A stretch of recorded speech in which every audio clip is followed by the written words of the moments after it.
Hello out there, and welcome to our next application workshop for entry year 2023. My name is Enrique Hasso, and I am the director of the Texas Medical and Dental Schools Application Service. And I'm very happy to welcome you all to our workshop, Leveraging Your Experiences as a Non-Traditional Applicant or a Military Applicant. Joining me today is Miriam. Miriam, would you mind introducing yourself?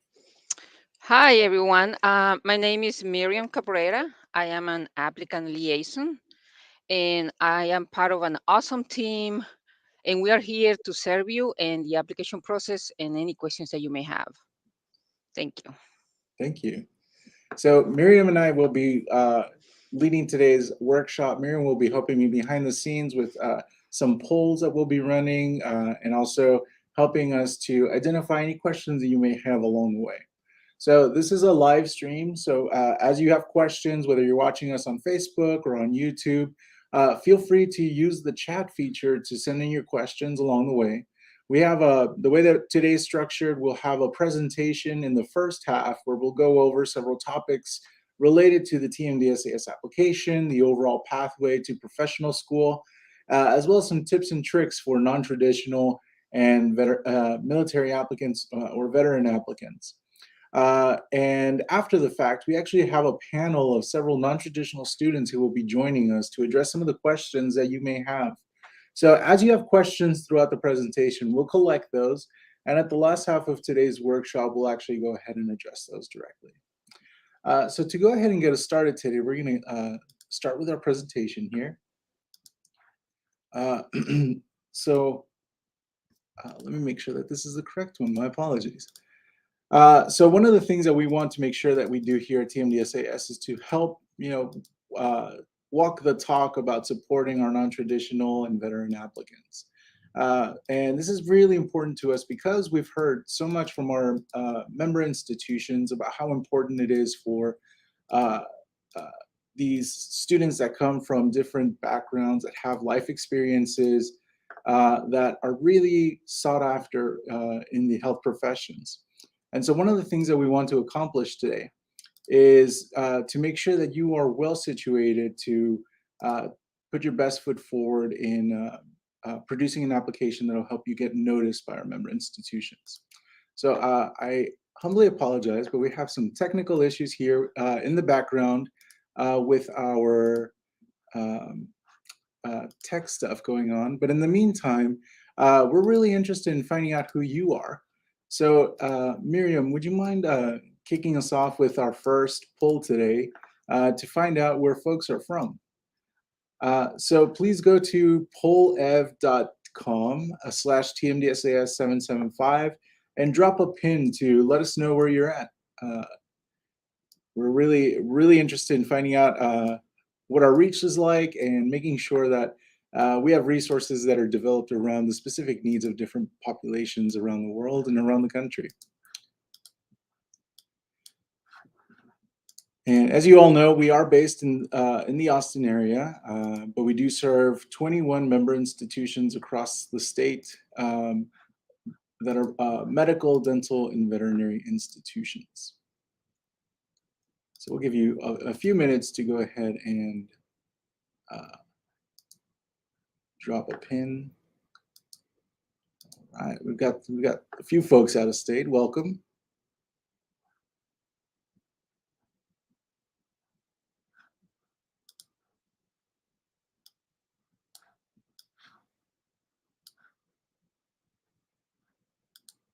Excellent. So let us know in the chat. All right, we got some folks from Houston. Good morning. Thank you for joining us.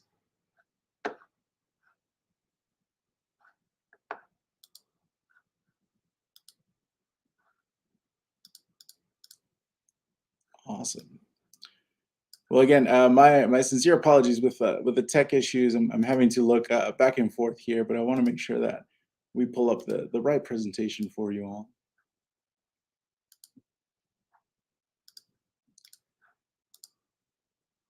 Miriam, how many folks are watching right now?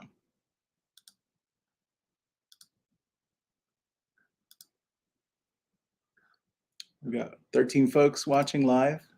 Thank you for joining us today.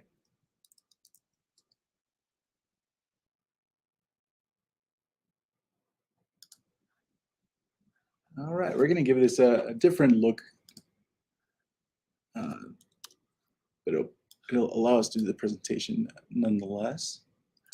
So thank you all so much for letting us know where you are from, and we're going to go ahead and get started with our presentation today.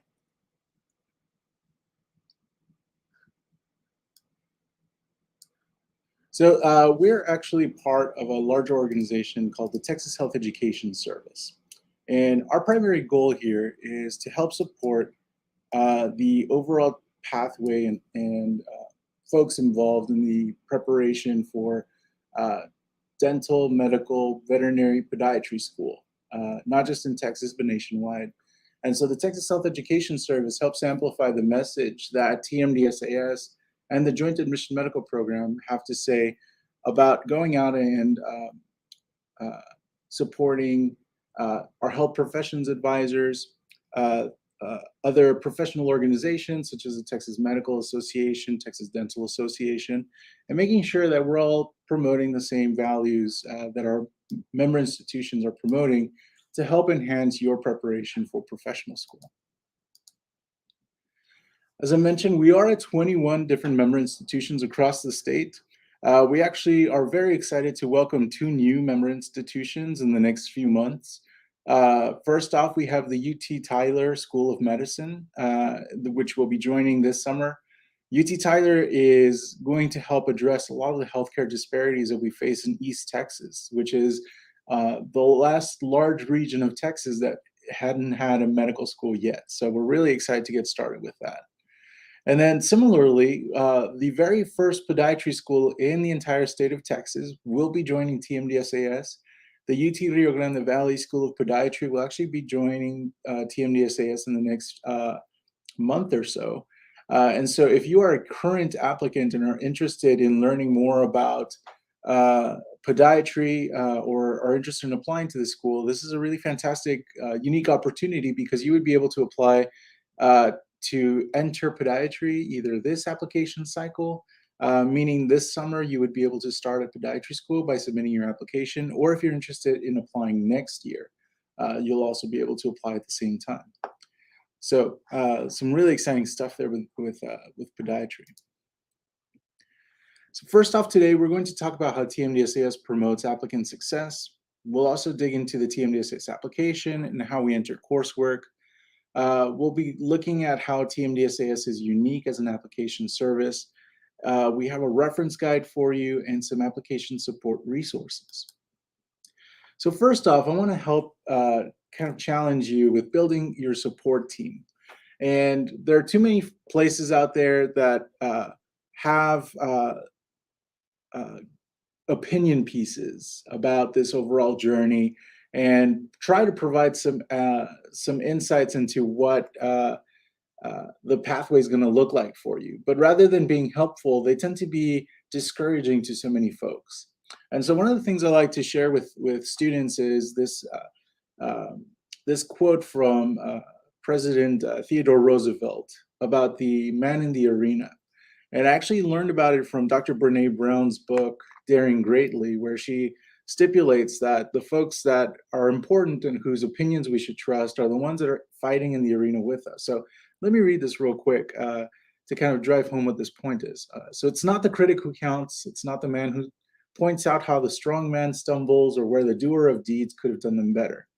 The credit belongs to the man who is actually in the arena, whose face is marred by dust and sweat and blood, who strives valiantly, who errs, who comes up short again and again, because there is no effort without error and shortcoming, but who does actually strive to do the deeds, who knows great enthusiasms, great devotions, who spends himself in worthy cause, who at best knows in the end of the triumph of high achievement, and who at the worst, if he fails, at least fails while daring greatly, so that in his place shall never be the cold and timid souls who neither know victory nor defeat. And so I want you to kind of reflect on this image that we have here of an arena, coliseum, and you have a team of folks that are there with you. And on the outside, you've got all these other opinions that are coming at you about, hey, is this really the pathway you want to take? Are you sure you want to go back to school? And all these doubts that we tend to hear from other folks. And I really want you to think about who's there in the arena fighting with you, who's supporting you day in, day out. Who do you pick up the phone and call when you get that C on an OChem test? Who do you call when it's 2 a.m. and you're taking another MCAT practice test?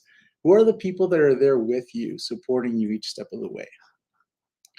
And so one of the reasons why I want you to reflect on this is because this is actually your support team, the folks that are in the trenches with you, your parents, maybe family members or your partner, any friends that may be there with you through thick and thin. Perhaps there's a professor or an instructor along the way that you've encountered who really helps you really understand what this pathway is going to look like and is really committed to your success. Another option might actually also be a mentor, perhaps someone that you're shadowing or preceptorship, or somebody who's already been down this pathway, maybe somebody who's like a near peer mentor. Also, we have academic advisors and health professions advisors who are experts in working with professional schools to get you the information that you need and who can really give you insights into how you can improve your application. These are the folks who are there with you day in, day out, making sure that you have what you need in order to be successful. And so I really want you to take a moment to let us know here in the chat, who's the first person that you thought of when we talked about a support team? Who's in your support team? And I think it's really interesting to kind of share what it looks like, your support team compared to what other folks might be looking at. So give us a drop in the chat. Who's in your support team?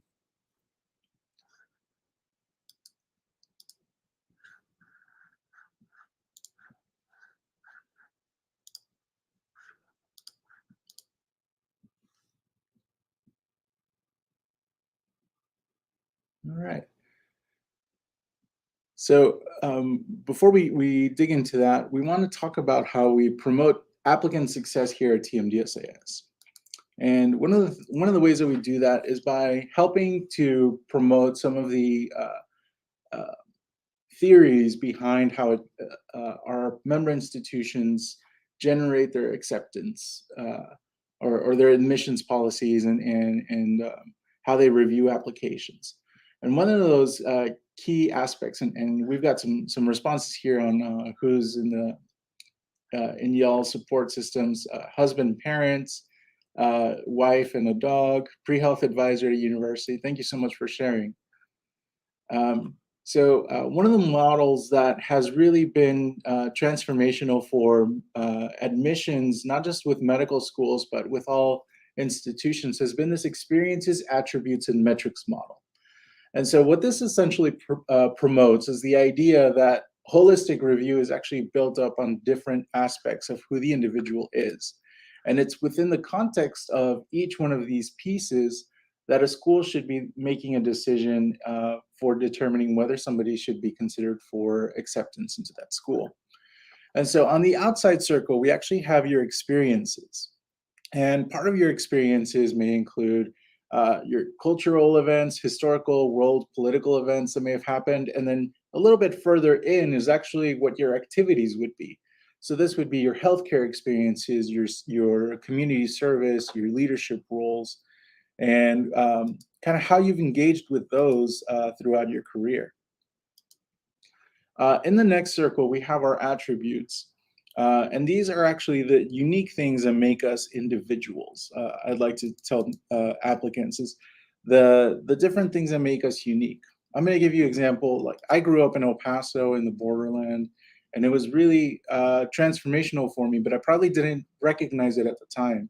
But now, as I've progressed through my career and have worked and talked to so many great people along the way, it's really been clear to me that the geography of the location where I grew up, my ethnicity, my faith, my origin, my age, my maturity level has all been shaped by where I came from. And so I want you to kind of hold on tight to this idea because it's really important to kind of consider these different aspects. We'll talk about it and how it shows up in your TMDSAS application a little bit later. So just kind of reflect on these different ideas and how they might come into play in your application and in your career path. And then finally, in the very middle circle, the little pink area is our metrics, everybody's favorite. We all love to talk about metrics, the MCAT scores, the DAT scores, your GPA, and most importantly, your grade trends. And so when we take a look at your grade trends, this is actually something that I want to make sure that you understand a little bit more holistically. So with TMDSAS, when you enter your courses that you've taken over time, we actually generate over 100 different GPAs. So you'll have your undergraduate GPA, your graduate GPA, if you have post-bac work, graduate work, each of those have different GPAs. We also take out a BCPM GPA, which is common for all the other application services. BCPM being biology, chemistry, physics, and math-based coursework. And those GPAs are calculated accordingly as well. And then what we end up doing is that based off of those different GPAs, it actually creates these different reports like what we're seeing here. And in this report, we actually see that there is an overall trend that we have here in my sample transcript. So let's take a look at it real quick. For pre-freshmen, this would be any dual credit coursework that they may have taken in high school, or any coursework that is college level that I took before graduating from high school. And then my freshman year, 3.5, and I was like, this is great. I can totally do college. This is going to be super easy. Spring semester happens. Whoops, college is not as easy as I thought it would be. And then the rest of the freshman year is kind of a wash because the GPA keeps coming down. And then, of course, you know, my parents talk to me and let me know this is not acceptable. Or I get that wake-up call and I come back and I start doing much better over time. And you see that sophomore year it increases, junior year, and cap out at a 4.0 GPA throughout my senior year. And then that ends up giving me a 3.79 cumulative GPA. And so what the schools would be taking a look at here in my sample transcript is that over time, my GPA has improved, my academic performance has improved. And we all know that as your academics continue to progress, they become more and more difficult. And so this is really important because it shows that as courses get more and more difficult, I'm actually putting in a bigger effort, I'm actually understanding the concepts, and I'm actually performing well academically. You're essentially applying for a professional level science career pathway. And by showing a trajectory like this, it really helps promote that you are here and you are capable of handling those rigors. So when we are talking about GPA, I don't want you all to kind of get a little bit away from the snapshot of what your overall GPA or your cumulative GPA looks like. Because in reality, what the schools are really taking a look at is that overall snapshot GPAs within the context of what it looks like in the overall grade trend. So if we have an applicant who has kind of the inverse of this GPA, where they start off with a 4.0 and they end up with a 2.0 GPA, that actually tells a much different story about whether that applicant is academically capable of handling more difficult science coursework. Now, one of the things I want you all to consider is that in setting your timeline, for the typical applicant, it might look like, freshman year, they start engaging with their health professions advisor. Sophomore year, they begin their test prep. And then that summer, they start looking for evaluators and researching the schools. And then your junior year, you take your MCAT, you engage in different activities. You're between that summer of the junior and senior year, you submit your TMDSAS application. And senior year, you actually begin interviewing. However, for you all, your pathway might look a little bit more like this. And I just wanted to let you all know that that's okay. We do know that your pathway is going to be a little bit different. And that's what makes you all unique. And I think that's exactly what the schools are looking for. So one of the ways that we can actually help support, and Josh, you just asked a great question. I've heard that some schools look back at 7 years. With TMDSAS schools, we actually take a look at the entire academic record. And one of the things that a lot of non-traditional or military applicants I want you all to take a look at is in Texas, we actually have a program that is called Academic Fresh Start. Now, this isn't something that TMDSAS grants. This is actually a pathway that is offered when you register to begin at a Texas college or university. And each college and university has their own stipulations for how this works. But in the grand scheme of things, what this does is that when you're accepted at these schools, you actually are able to trigger Academic Fresh Start, which would exempt courses that are 10 or more years old from being included in your GPA calculations. Now, these courses will continue to appear on your transcript and they will be entered into your TMDSAS application, but they will not be included in the GPA calculations. So for those of you that may have taken a little bit of a scenic route to get to this pathway, that's quite all right. We're here to help you get back on track. And this is a fantastic program that you should definitely take a look at. And just, let's see. Oh, we got some comments about Academic Fresh Start, and in our Facebook groups, we actually have several folks who can share some insights into how they implemented Academic Fresh Start in their career paths. So onward, I wanted to talk to you all about the application statistics. This is actually something that we've done recently here at TMDSAS, and let me go ahead and share my screen here. So over at the TMDSAS website, under quick links, you can actually click on past cycle statistics, and we can actually take a look at different dashboards. We're going to get started with the dental application dashboard first.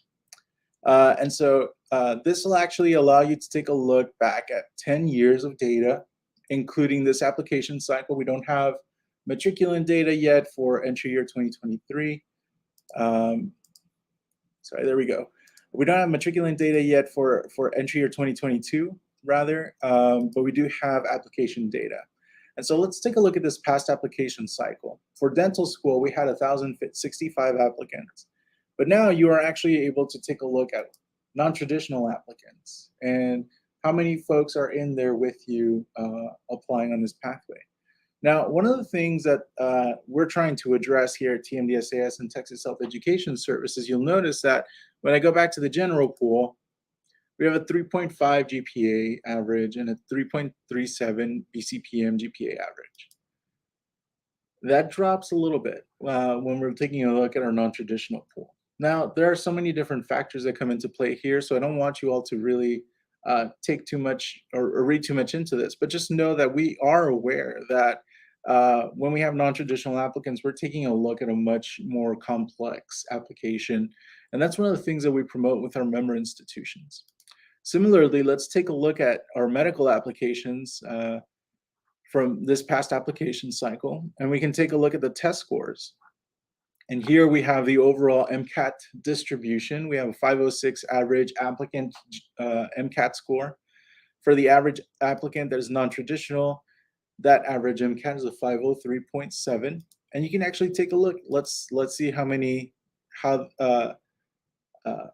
MCAT score for matriculated or enrolled students that are non-traditional and where they are at. And so this actually shows that our accepted pool of non-traditional students are scoring an average of 509.5. So this is really fantastic data that helps you kind of navigate what this journey is going to look like, what your peers might be, what the pool looks like for non-traditional students. We got a question, what do the stats look like for non-Texas residents? Let's go ahead and trigger that. For non-Texas residents, we're at about a 514 for accepted, and then for the overall pool, we're about a 505. So take a look at these dashboards and play around with them. This gives you some really great insights into what the pool looks like. And again, just go to the TMDSAS website, quick links, and then past cycle statistics. So back to our presentation here. As I've mentioned a few times, the schools really want you all because as non-traditional or military applicants, you come with a breadth of experience that hasn't previously, or that other applicants that may be traditional may not have encountered. And one of the ways that you can present that is through your personal biography of the application. Now, this is where you enter your activities, your academic, non-academic leadership activities, healthcare experiences, employment, your research, extracurriculars, and then in your planned activities. In the TMDSS application, you also identify 3 different meaningful activities that you've engaged in, and you have an additional 500 characters. Now, in our application, there's a restriction of having 300 characters per activity, which is just enough space for you to tell the schools what you did, if you're shadowing, which physicians you shadowed, and in which location. That is pretty much the only room that you have in the application. And that's because in the TMDSS application, we don't restrict how many total activities you can enter. You actually have to enter all of the activities you've engaged in from graduation from high school all the way through matriculation into medical school. So or professional school rather. And so you cover the entire gamut of time to list out all of your activities and make sure that there is no gap in activities. So one of the things that we generate is called a chronology of activities, and it gives us a one-page snapshot of everything you've engaged in academically, different activities. And so what we do there is that it allows us to take a glimpse into everything that you've engaged in. But if there's a gap that's longer than 3 months, that is something that you would have to go in and correct. That's one of the things that a lot of applicants tend to miss on, but we do promote it in our application guide and in different resources. Another thing that we want to promote is in talking about your story, use the personal statement, use the personal characteristics essays as a place for you to really talk about your journey, and more importantly, address the prompt. That's one of the biggest pieces of feedback we get from our member institutions.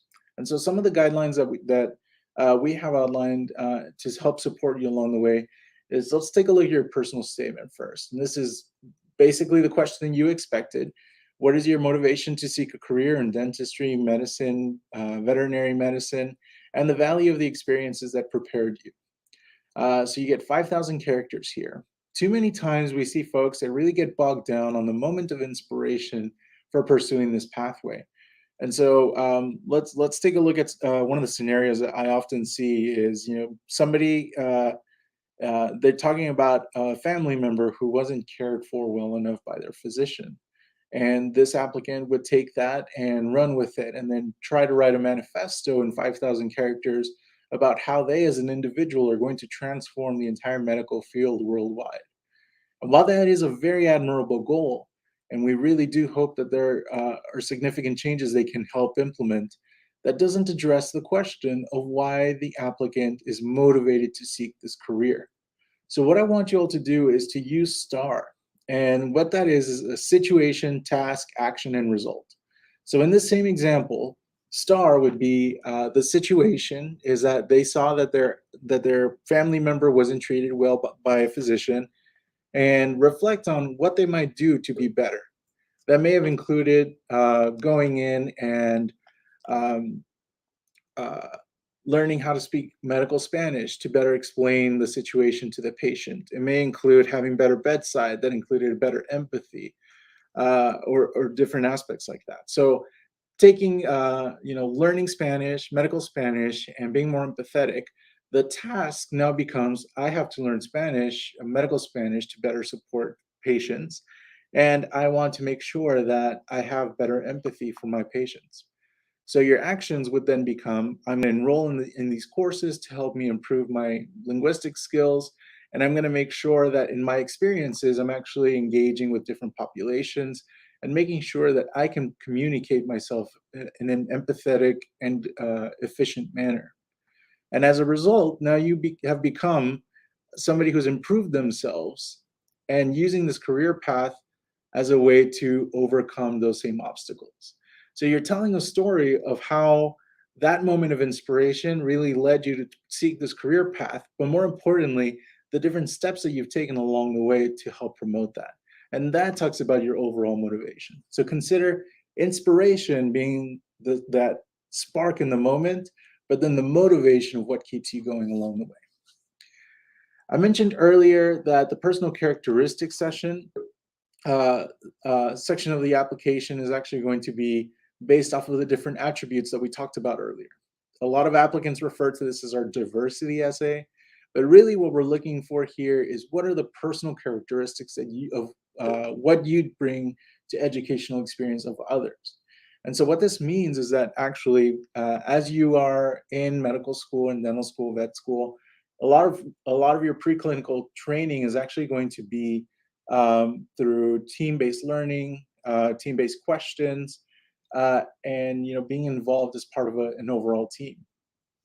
And so what I want you all to do is to think about how these different attributes make up who you are as an individual, and how those competencies might actually come into play later on. And then finally, our optional essay, which should not be optional, is your final opportunity to directly address the admissions committee. If you're a non-traditional student, talk about why you're non-traditional, or dig further into it. If there's anything in your application that you didn't get to talk about, this is your opportunity to do it.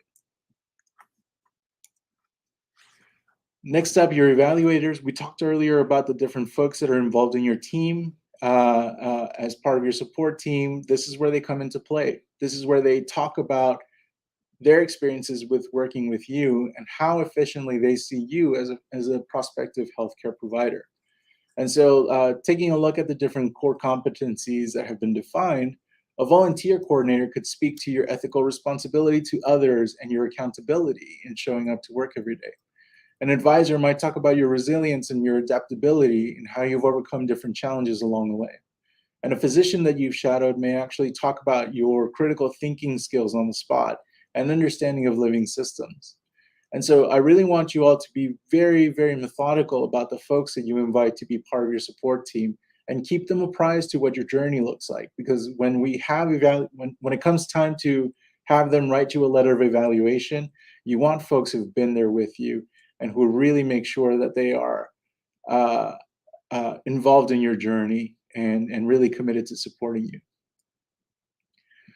So let's talk about your experiences here. This is actually based off of an article in a series that we did with John Fierst, an academic advisor at Rice University. So as a student, you may have been involved in intramural basketball league, but as a doctor, you might transcribe that experience as being a member of a healthcare team. So in intramural basketball, you would develop teamwork skills that as a physician, you would now be able to take and show that you can share responsibility with different members of your healthcare team, pharmacists, nurses, administrators, etc. Similarly, if you're tutoring in an after-school organization, you've developed communication skills by explaining concepts to children. You've developed empathy by working with students who come from different backgrounds than you. And as a physician or a doctor, you could actually counsel patients about their conditions and explain complex medical issues in a way that patients from diverse backgrounds can understand. And so think back to how we were talking about the different activities that you might engage in and how you've put your plan into action. Next up, if you have worked at a clothing store, you've developed people skills that help you approach customers in a respectful and helpful way. And as a doctor, you are now an ambassador of the medical community, where you can meet patients with respect, listen to their concerns, and develop a trusting relationship with them. And then any leadership role, like vice president of a college government, you've developed leadership skills by communicating with fellow officers, and you've developed conflict resolution skills, where in a healthcare setting, that means that you'll be able to communicate with members from your healthcare team to ensure quality patient care, as well as being able to handle disagreements among staff. So what I really want you all to take away from this is that your experiences that you've had along the way aren't in vain. If you've engaged in something, you're like, I don't know how this is going to connect back to medical or the dental or veterinary career pathways, there is a way. But I really challenge you to think critically about the skills that you're learning and the competencies that you've mastered along the way, and compare those to what is expected of our entering professional school students. And because of that, reflection is really key. Think about what did you learn about being part of these different organizations, which skills or strengths you've developed, how those are similar to being a doctor, and how these experiences can help you be a better healthcare provider in the future. In the TMDSAS application, we actually have a section for military service. And in this section, we ask service information about your service, the branch of service that you've been involved in, the dates that you were enlisted, as well as your rank. You also have the opportunity to upload a military transcript, but this is entirely optional. And we do offer an additional space for you to talk about your military experience and how that prepared you for a career as a healthcare provider. And so this is a fantastic opportunity for those that may have been part of a healthcare team in the military. This is a fantastic opportunity to align those experiences with the expectations that we have for current and future healthcare professionals. For our non-traditional students out there, we actually have a part of the education section. We have a question that allows you to identify yourself as a non-traditional applicant. And this actually is an option that we have open-ended to allow you to identify yourself as a non-traditional. This may be that you took a gap year or a few. It could be that you have engaged in a second career. It could be that you kind of took the scenic route and now you're back and wanting to pursue this pathway. Whatever it is that that took you away from education, that actually allows you, this question allows you the opportunity to talk about those different experiences. And so we ask for you to describe the factors that define you as a non-traditional candidate and how they impacted your application. And for this one, there's another 1,000 characters for you to be able to address why you consider yourself to be a non-traditional applicant. And so I encourage you to kind of look back to what we just talked about, how the different experiences that you've had will align with the pathway that you're on, and really take that to heart when you're addressing these different questions.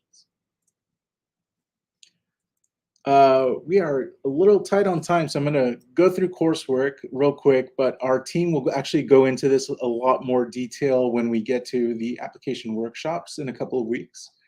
When you enter your courses in the TMDSAS application, they have to be entered exactly as they appear on your transcript. And you have to categorize your courses depending on different course areas. This is one of the areas that trips up so many applicants. And so we have different BCPM course areas. You know, a genetics course, cellular biology would be coded as a biology course.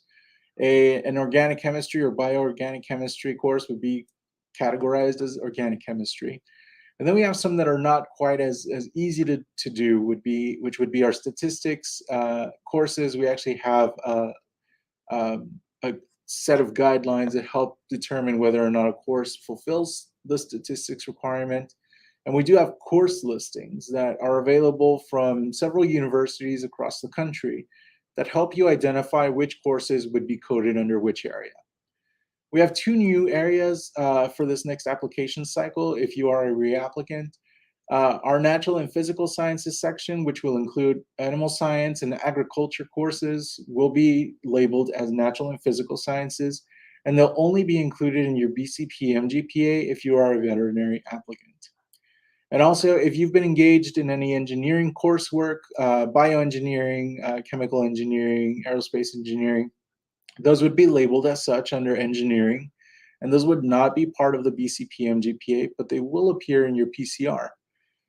The PCR is a report that we generate based off of all of the coursework that you've entered, and it allows you to identify, or it allows the schools rather to identify which courses would fulfill different prerequisites. So the courses our prerequisites will actually show up here, and they'll give us a quick glimpse into your overall GPA. This is some of the GPAs that we calculate. And so here we see that Dwayne "The Rock" Johnson actually had 2 biochem courses, and they scored an A and a grade that hasn't been reported yet, so they have a 4.0 in biochemistry. And again, this is available to you once you submit your application. We've had several questions about residency. I'm going to dig into this real quickly, but we do have a session that Miriam posted. If you scroll back up in the comments on YouTube and on Facebook, you can actually get a link to our office hour session on Texas residency. In a nutshell, Texas residency is determined for our applicants based off of questions that you fill in the application. There are two options. The first option is that you attended a Texas high school and lived in Texas for 36 months prior to graduation from high school. And option two is that you have established domicile in Texas by moving here, residing here, and maintaining that domicile. If you are currently a student and have come to Texas for the purposes of education, it's on you to help present that you have been gainfully employed and have established residency and intend to stay in Texas.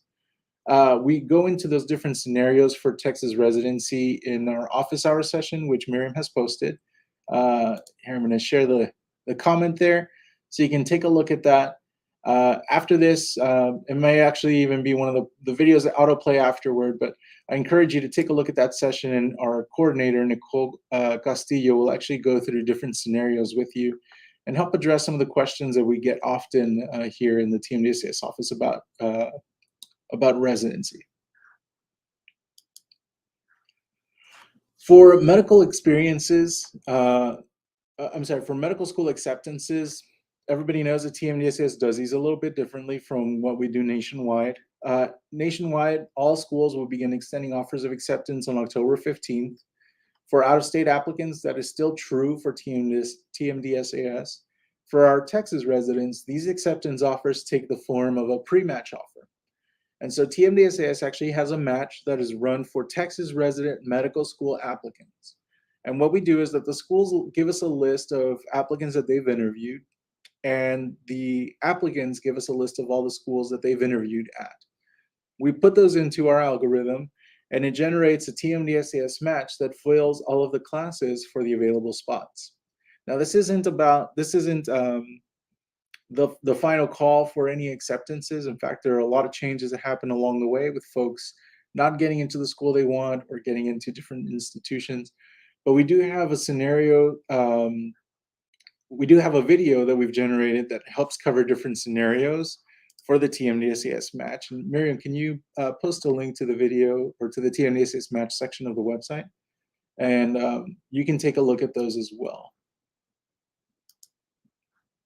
One of the big things with TMDSAS is that it's very important to apply early. And here we have different examples of somebody at the top who applied on the first date that they could. TMDSAS takes about 2 to 4 weeks to process your application. And so this applicant gets their application out to the schools by mid-June. For the typical applicant, submitting by midsummer is the goal. So they submit by the end of June, beginning of July, so that the schools get the applications by August. For those applicants that are applying on the deadline, November 1st, it could take up to 2 to 4 weeks. So by December 1st, the schools get the application, but there's much narrower timeline here for interviews. So it tends to be a little bit more competitive if you apply at this point of the application cycle than if you were to apply here. So I really want y'all to take this to heart and really develop a timeline for applying that is respecting that you have to prepare for the MCAT or for the DAT and make sure that you get a score that you need, and also wrangling any of your evaluators to make sure that those applications get in. The great thing about TMDSAS is that you can submit your application without having a letter of evaluation, without having to submit your MCAT or DAT scores, and without sending in transcripts. You just have to hit submit on your application and then get everything else into us within the time. So for somebody who may be timing this right now, let's take a look at, let's say a dental applicant wants to submit by late June. In those 2 to 4 weeks, they could actually take their DAT and get the scores back. So by the time the application is out to the schools, the full application would be available with the test scores available, with the application available, and with making sure that letters of evaluation are sent out by that time. And so it's really helpful for you to kind of keep this in mind and just know that the later you apply in the cycle, the more competitive it becomes. So we have a quick poll that we want to ask you here. We're curious to find out what it is that we can do here at Texas Health Education Service to better support you, and what it is that we can do on our end to make sure that we are supporting you and answering any questions you may have. So Miriam, if you could share our next poll here.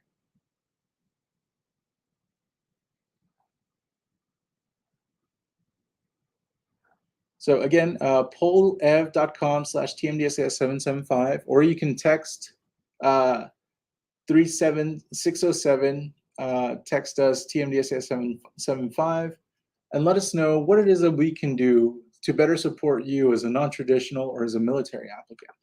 We'll take a few seconds here. And in the meantime, I'll address some of the questions that are coming up in the chat.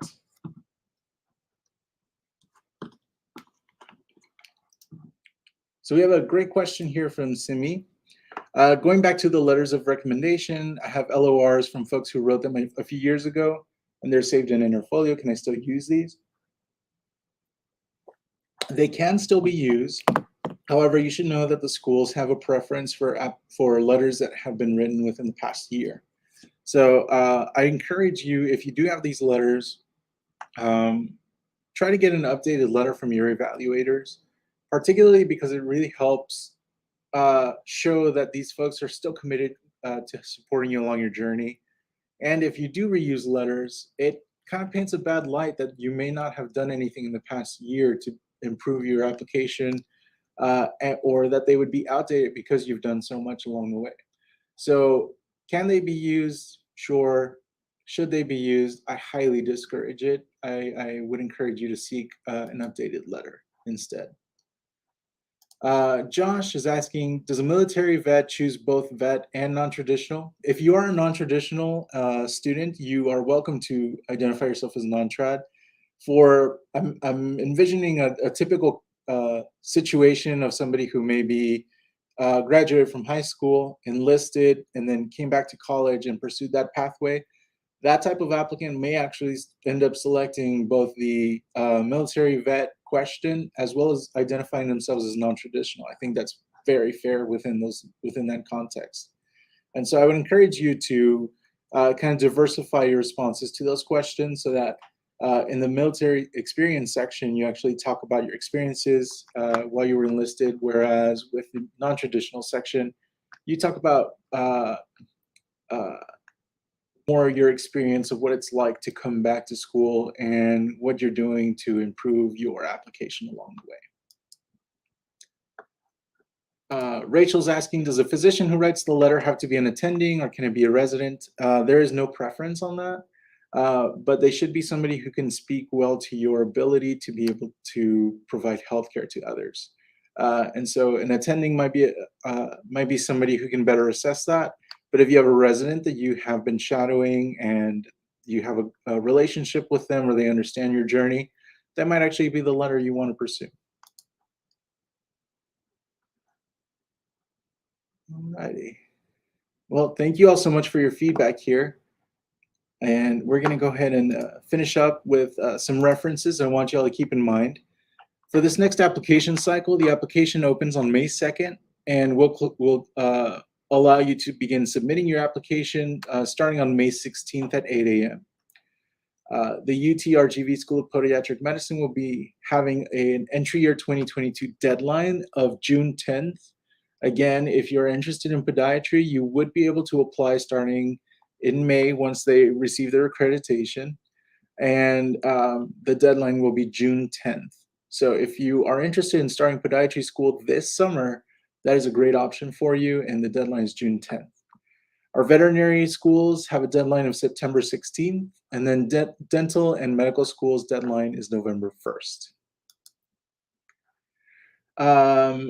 We can skip this one, just we're short on time. For our application guide, this is it's previously known as the application handbook. Take a look at this. It'll be available in a couple of weeks, and it'll be a step-by-step guide walking you through the entire TMDSAS application, along with resources and instructions. A great resource I want you all to keep in mind is AAMC First. And here's the URL. https student-residence.aamc.org/financial aid. And this is actually a branch of the AAMC, but we've had them on several courage sessions to talk to us about financially preparing for medical school and filling out FAFSA and what it looks like for professional school to have financial aid. This is a fantastic resource, not just for medical applicants, but really anyone wanting to pursue this pathway.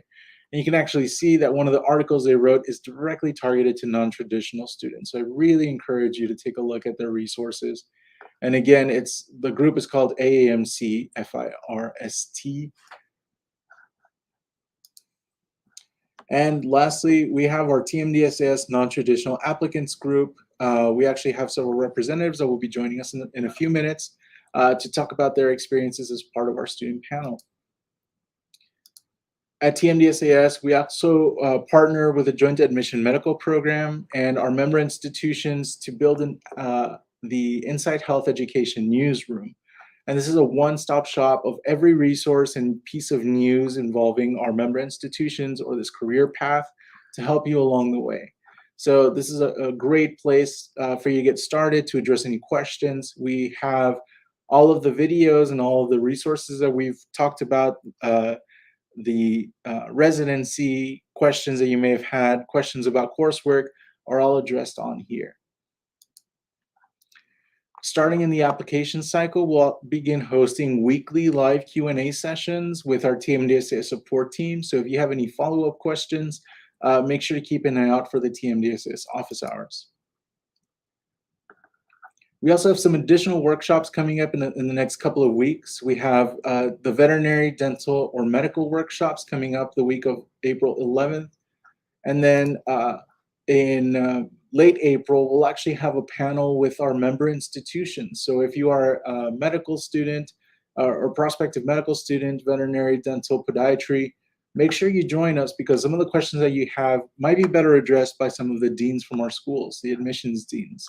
And this will be your opportunity to address them directly. So thank you all so much for joining us today.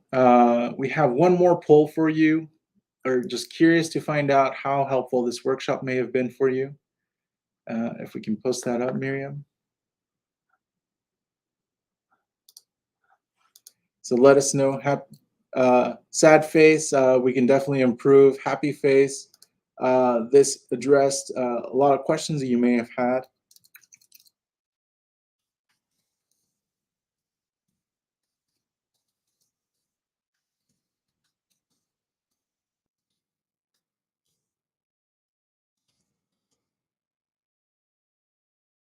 All righty. And we are going to go ahead and invite our panelists here. Before we do, if we do have a QR code that links you to all of the resources that we talked about, the Insight Health Education newsroom, the match video, the resources for determining residency are all available. If you hold up your phone to this QR code, we'll be able to, it takes you directly to a page that's only accessible via this QR code.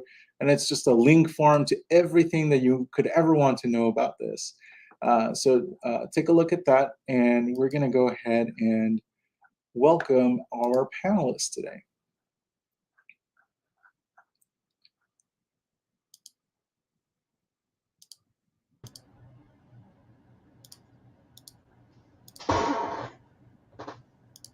All right. Well, thank you all so much for joining us today. We're going to go ahead and get started. If you all could please introduce yourselves. We'll start with Jesse, and then we'll go with Robert, Sandra, Maria, and then Katie.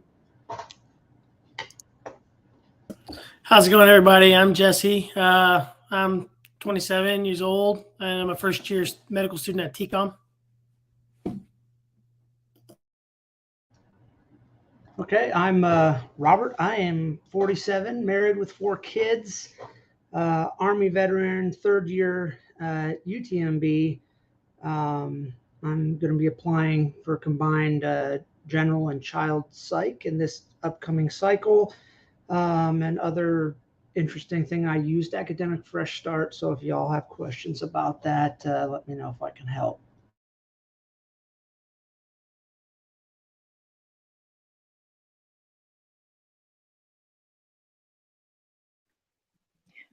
I can go ahead and go. So, hi guys, my name is Maria. I'm a second year med student at Texas Tech School of Medicine in Lubbock. I'm non-traditional in the way that I took 2 years between undergrad and medical school, where I worked in research, burn plastics and reconstructive research. And I also applied to medical school 3 times. So I'm a veteran, as they might say. Hey y'all, I can go next. My name is Katie. I am a second year med student at TCOM in Fort Worth. I was a non-traditional in the fact that I decided to go to med school officially like halfway through senior year in college. So I'm from the Dallas area. I came back and did post-bac work at UT Dallas, and then did a master's program in biomedical sciences at Duke University, and applied twice to med school. And now I'm here. Hey y'all, my name is Sandra. I'm an MS2 at Texas A&M. I'm actually in the NMed program, which is our like combined engineering medicine program. So if anyone has any questions about that, I'd love to answer questions about that. I'm also pretty non-traditional. I took 3 years off in total. I also did a post-bac at the UNT Health Science Center. So it's nice to see like fellow, or I guess like, you know, TCOM students, fellow UNT people. I miss Fort Worth a lot, but yeah, I'm here in Houston. Program's all 4 years in Houston. And I also consider myself kind of like a low stats applicant, just being in engineering as well. So I also applied twice as well. Great. Thank you all so much for joining us today. I'll just go ahead and add too, since yes. I kind of heard everyone kind of give a little spiel. Yeah, I'm married. I have 2 kids. We had our first kid halfway through my first year. And so I have a 3-month-old baby girl and a 2-year-old son. Yeah. And I decided to defer medical school for a year. So that's kind of how I'm non-traditional as well. Great. Thank you all so much. And for those of you watching, please send us your questions for our panelists here in the chat. We are going to answer a few of your questions for about 20 minutes here. So this is y'all's time to ask any questions you may have. We're going to go ahead and get started. First question here is from Josh. At what point in the cycle did you decide to focus on expending yourself before you started reapplying? I don't know if expending is the right word here, but at what point did you realize maybe I need to get ready to reapply? I can go first. For the first cycle, if I'm getting this wrong, feel free to jump in or put in the chat. But the first cycle I applied, as was talked about previously, I think my timeline was a little bit delayed. I definitely started my applications, especially to TMDSAS, early in like May, June, but I wasn't really prioritizing sending in those applications until later. And so kind of around December, January, I just hadn't gotten any interviews. I actually ended up getting 1 interview and being waitlisted that first cycle. But really around January, I started looking at other programs to help boost my GPA. I was also relatively low stats as well with GPA and MCAT. And so I knew that that was the weakest point of my application. So January, I started looking at other master's programs, and that's when I started applying to those as well and thinking about reapplying for the next cycle. Yeah, I just kind of want to echo that. So yeah, my first cycle I actually didn't get any interviews. So that's kind of easy, right? Because around January, you kind of know like, okay, you know, the cycle was really unsuccessful. I'm going to have to figure out what I'm going to do next. I feel like I was very purposeful in my second application cycle. I actually skipped an application cycle. So I applied for like entry year 2018, didn't get in anywhere. And then I was like, you know what, like, I think I need to do a post-bac, get all those grades on my transcript, and finish that postbac, and then I could just do another working year afterwards, and then I can go to medical school. And I think that would be best because, again, like my undergrad GPA was like a 3.33, my science GPA was a 3.08, so I was like, I really think I need to work on this. So yeah, it's like a hard decision, right? It was a hard decision for me to like recognize, okay, I'm going from 1 gap year to 3 gap years. That was definitely really tough, but I think it was the best thing for me, definitely.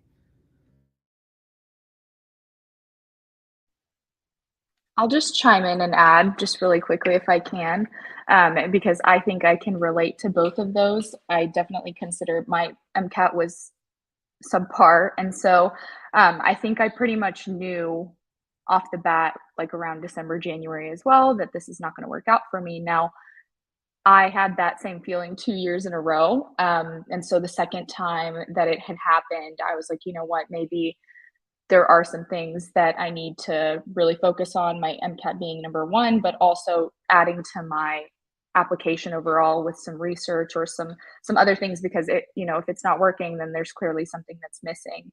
And so I think around that time, I really realized that I needed to do something different, add some sort of experiences to my resume, and then also improve my MCAT, which was which I think is one of the main things that they look at as well. So Great, thank you. We have a question that's been directed at Robert. What is your advice for veterans who are applying? Well, you know, I mean, really, you're going to leverage your veteran experience by, I mean, kind of just talking. I would just say this in more general terms about leadership. I think one of the really good points of feedback that I got was, you know, as I talked about my time in the military, I was using, you know, a lot of probably military lingo that not everyone is familiar with. And so having someone who is not really familiar with military stuff read what you're writing about the military and seeing if it makes sense to them is, I think, probably one of the most important ways to leverage it. Because if your reader doesn't understand, if they can't relate to an experience that you're talking about, you know, with a squad on patrol or whatever, it's not going to help you. So conveying kind of, excuse me, maybe the more central terms of discipline and leadership and selfless service and those kind of core values that we hold, you know, really central in our service, conveying those more generally than say specifics about, you know, cleaning the breech on an M1 Abrams or something.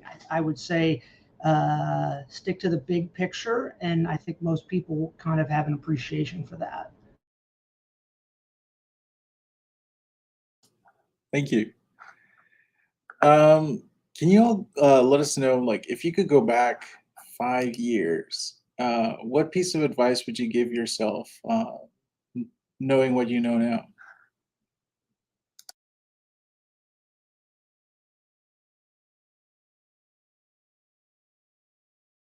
I put you all on the spot there. no, it's okay. I can go ahead and answer that. So 5 years is not, I guess, too far off the beaten path for me in applying to med school. But I think my biggest advice is looking back now is that not, it's going to sound cliche, but like not giving up. If this is something that you truly want to do, there are ways to do it. And if you're willing to work hard and kind of figure out your weaknesses and make sure that you are a good candidate, I think that it's very doable. And also looking back, I will say a lot of people told me that med school is daunting and the process is daunting, and that definitely is true. But being in this position now, it just makes you a little bit more grateful because you had to go through those struggles, and it's honestly really rewarding and really fun. And although it is difficult, I wouldn't trade it for anything. And so I think 5 years ago, I would have told myself like, hey, it's going to be really awesome and really fun. It's going to be hard to get there, but it'll be very well worth it when you do.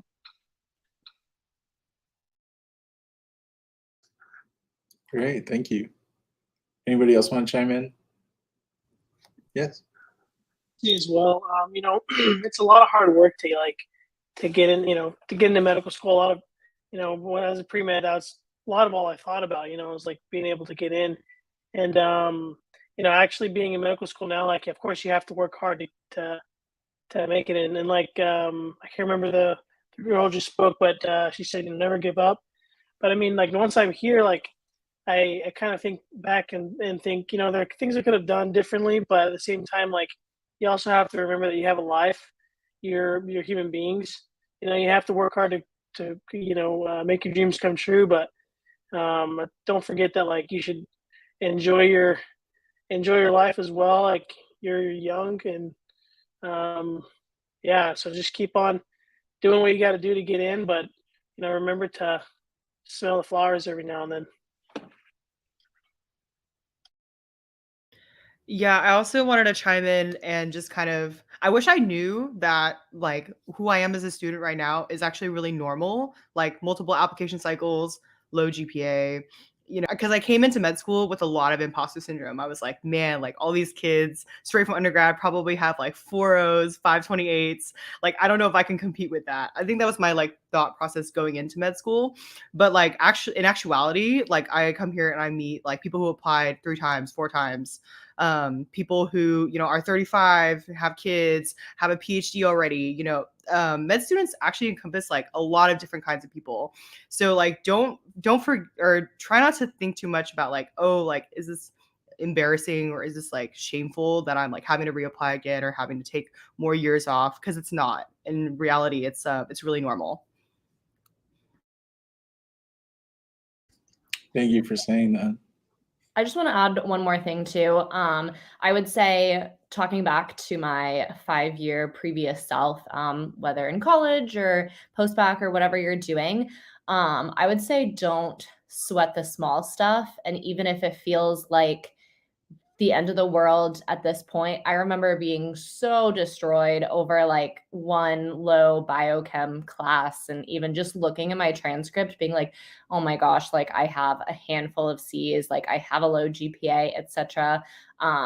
Even like my MCAT, I feel like we hear this advice a lot, even in med school, where people will say, your patients don't care what you got on, the MCAT, or what you got on, well, now step 1 is pass fail, but what med students got on step 1, it's like your patients don't care and will not care. They care about you being a compassionate, empathetic physician, dentist, etc., whatever you're applying for. So just try to put that in perspective. I know it is really tough as a pre-med, and just the environment around applying to med school is can be really stressful at times, but yeah, just try not to stress out about the smaller things, even if they feel like it's the end of the world at that point. Telling pre-health students not to stress out is probably the biggest piece of advice, and probably the biggest piece of advice a lot of folks don't take. So hopefully hearing it from some near peers is helpful. We have a question from David. How did you find out what needs to be improved in your application? So this is for re-applicants in this panel. Can you ask the schools that you applied to directly? Will you be willing to share what you can improve in the next cycle? I can tackle the latter half if you all want to take the first half.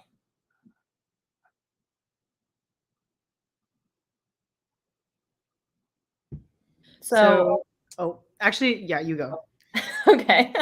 I would say applying for the first time, I definitely knew what my weakest spots were in my application, and whether or not, I know there was some discussion on being a non-traditional student, not necessarily having that pre-med advisor that you might have in college. But I would say if you take a hard look at your application, there should be some points where you see especially as a non-traditional, what is weak, or are you conveying your story well enough, whether that be in your personal statement or just on your application in general. And like for me, I know a lot of us talked about being kind of like low stat applicants, and that was definitely my weakest point, deciding very late in college that I actually wanted to pursue med school.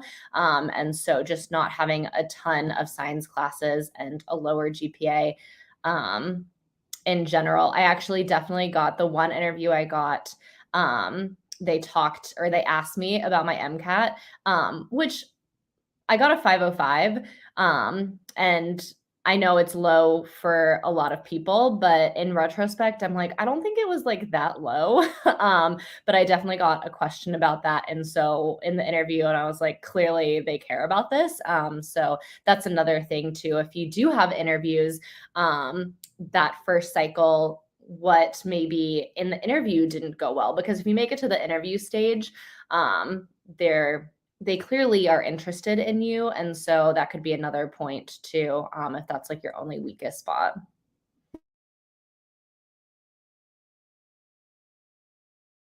Yeah, I was going to chime in and say, so correct me if I'm wrong, but when I was applying, I'm pretty sure you can request file reviews from med schools. And I would really recommend contacting every single med school, mainly because my friends who did reach out for file reviews, they didn't get a lot of responses.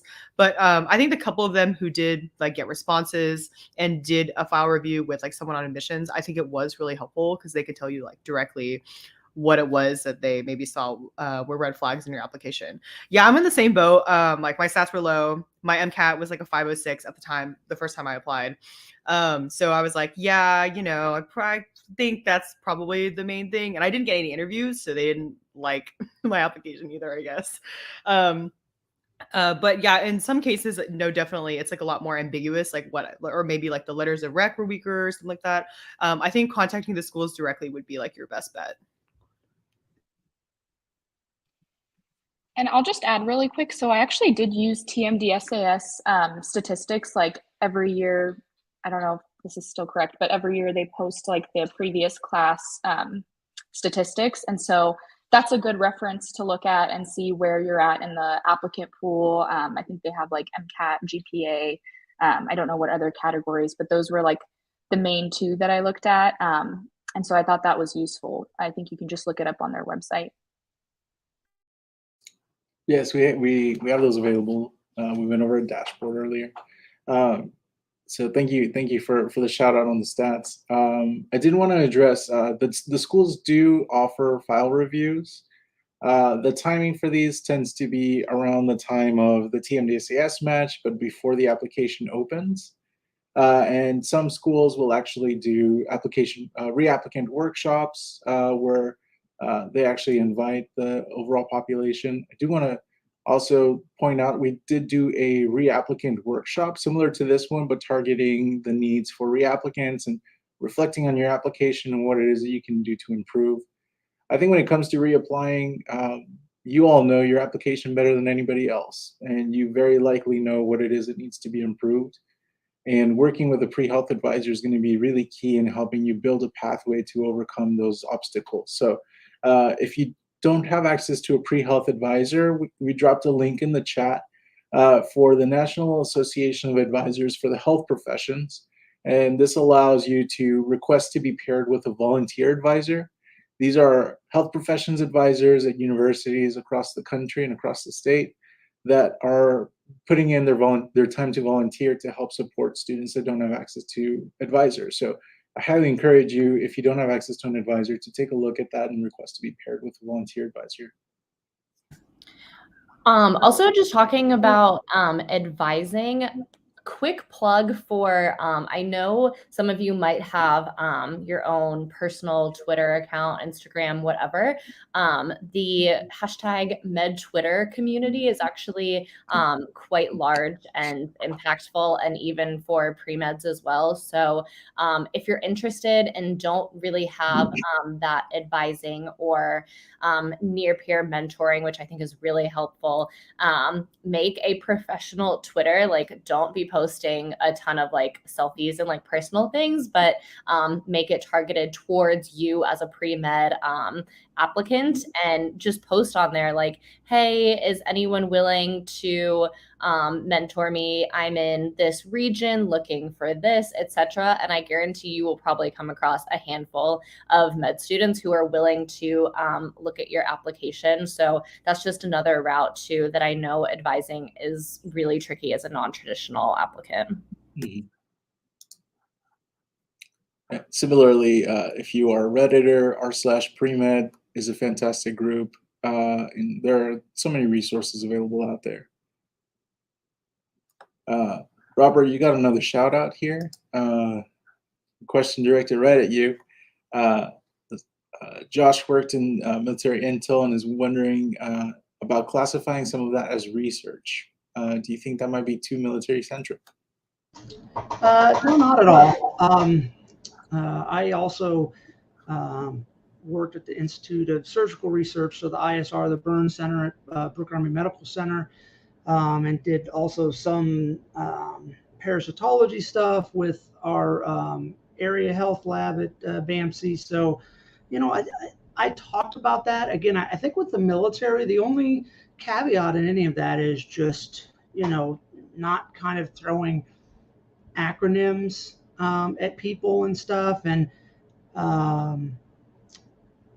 yeah, I mean, I don't see any reason why any of your, because I was, you know, I was in the medical field in the military as well. I don't see any reason why any of those experiences don't directly translate. Again, I just, you know, you start throwing out things like MedCom and, you know, names of bases and stuff. I would just kind of spell those out. Just like if you were doing an actual research paper, you know, the first time you reference something, you spell it out. Same thing with the military. So if there's a concept, maybe that's unique to something you did in the military, spell it out one time, and then, you know, and then you could just kind of subsequently refer to that via acronym. But yeah, I mean, I counted all of my hours when it asked like how many healthcare hours you had. I counted all my time in the military as that. So it looks good on your application, actually. This is unrelated, but Robert, I worked at the ISR in the Burn Center for 2 years as well. So small world. Hi. And just on a side note, that's actually really translated, because now that I'm at UTMB, we have Shriners Burn Hospital.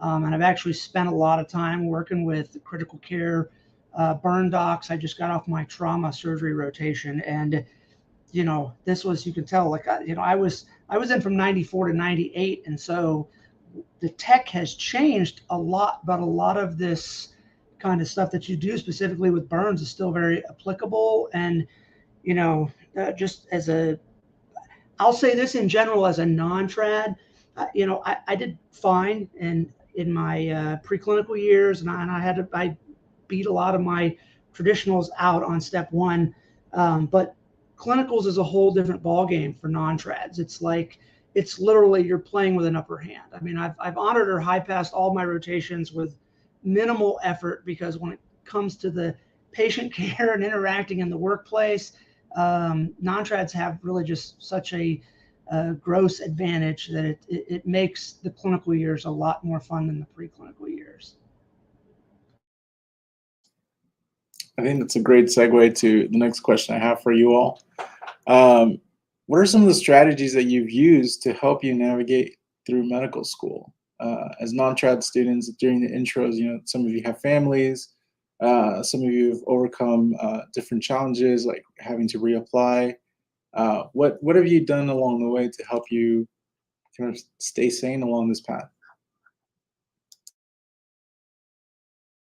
So I'm a big audio person, and so starting in undergrad, I put an ad out on Craigslist and had a few people audition for reading my textbooks, and picked a guy whose voice I really liked. And so through the majority of undergrad, I listened to my text rather than reading it, because while I was giving the boys a bath, I had my little JBL speaker reading off my textbooks while I was commuting back and forth to school.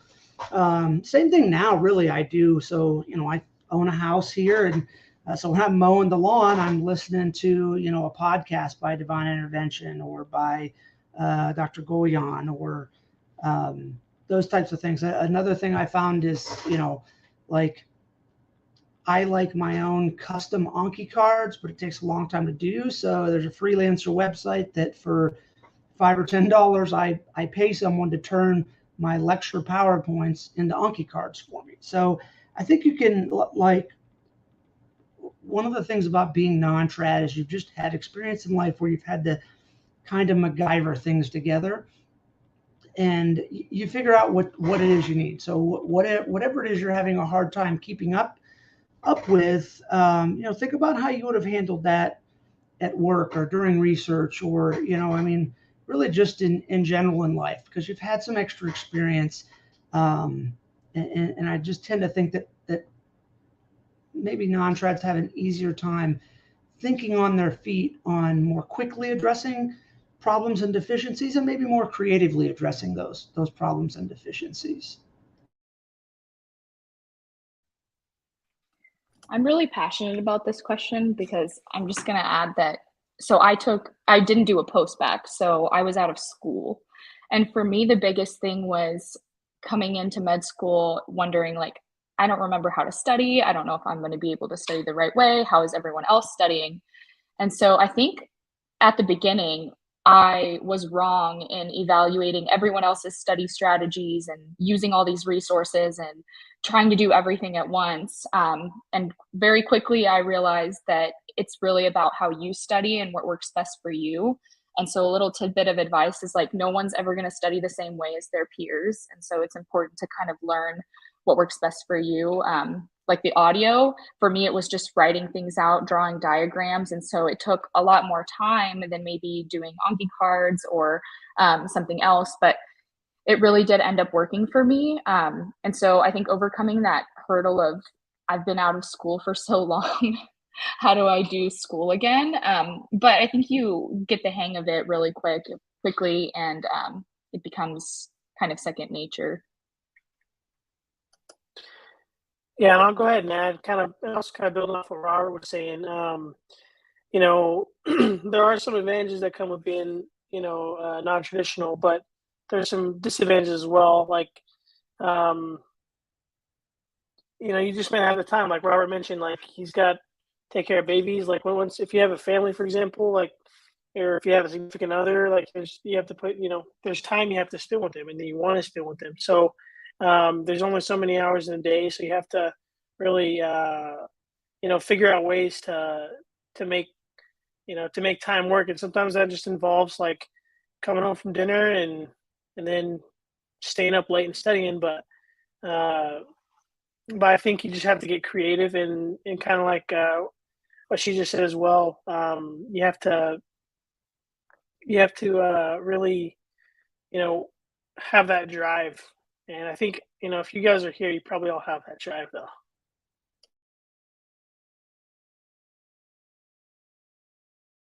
Yeah, I was also going to shout out, I guess, non-trad advantages. Like, we had this one, like, clinical OSCE where it was essentially like patient communication skills. And they don't release the rubrics for these things. So you kind of go in and you kind of do what you're taught. And then afterwards you see your grade.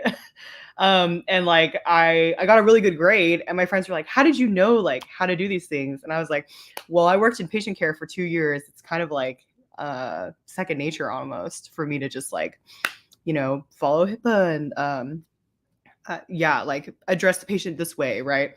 So yeah, I was really, really grateful for my like patient-facing years for things like that. I think like clinical skills also comes a little bit easier just because you have that experience.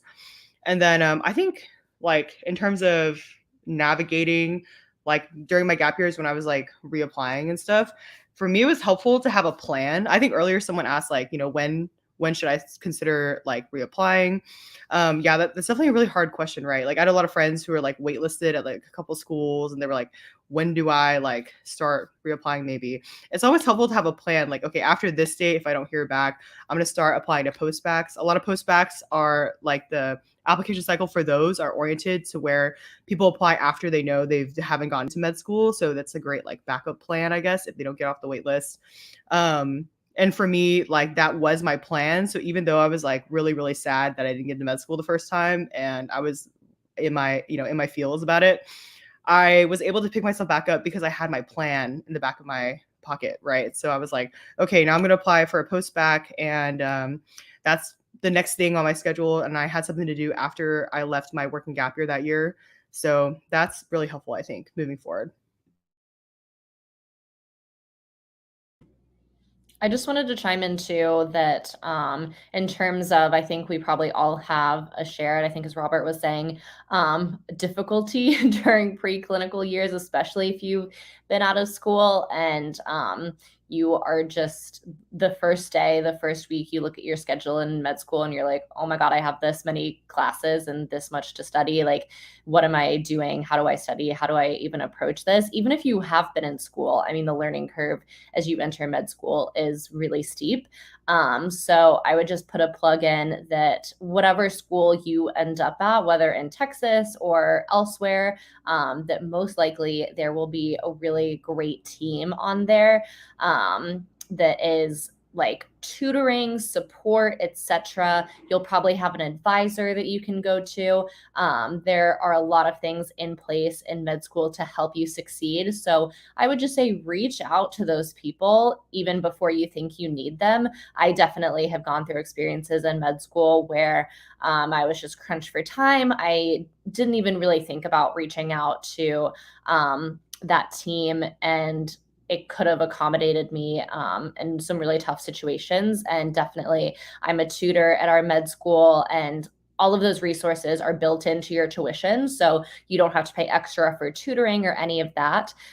So reach out before you think you need, and it's there to help you because it's near peer tutoring. They know the classes, they know everything. So just looking forward to, as you're starting med school, to look out for those resources. Excellent advice. Well, before we end this panel, do you all have any parting words, words of wisdom for anybody else wanting to follow on the path that you are currently on? I just like, again, just stay positive. I have friends that it took them 5 cycles to get in.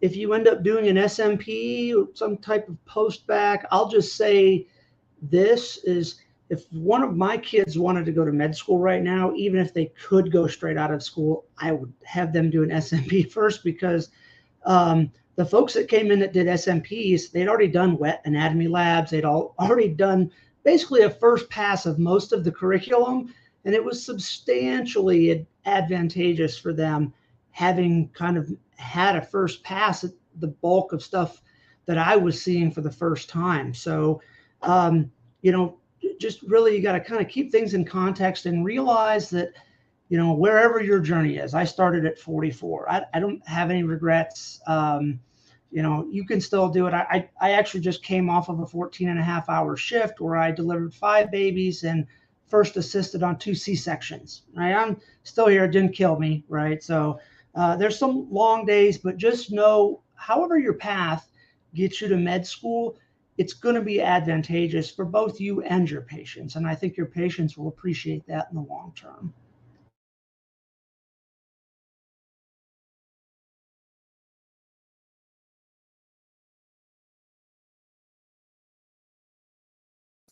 That's hard to top. Well, thank you all so much for taking the time today to join us for this panel. And for those of you watching, I hope that seeing these panelists sharing their stories is really helping to keep you motivated on this pathway. I think that if there's one takeaway that I can get from everybody's responses today, it's that this will be a difficult journey, but if it's where you want to be, if it's where you know you belong, it will be worth it for you. And there are resources available out there. You have health professions advisors, you have folks on your campus ready to help. All of us here at TMDSAS, Texas Health Education Service, our member institutions are there to help. Take advantage of these resources because they are really meant to get you on the right pathway and make sure that you are successful. So on behalf of everybody here at TMDSAS and the Texas Health Education Service, best of luck to everyone out there, and we look forward to seeing you on this pathway. Thank you so much.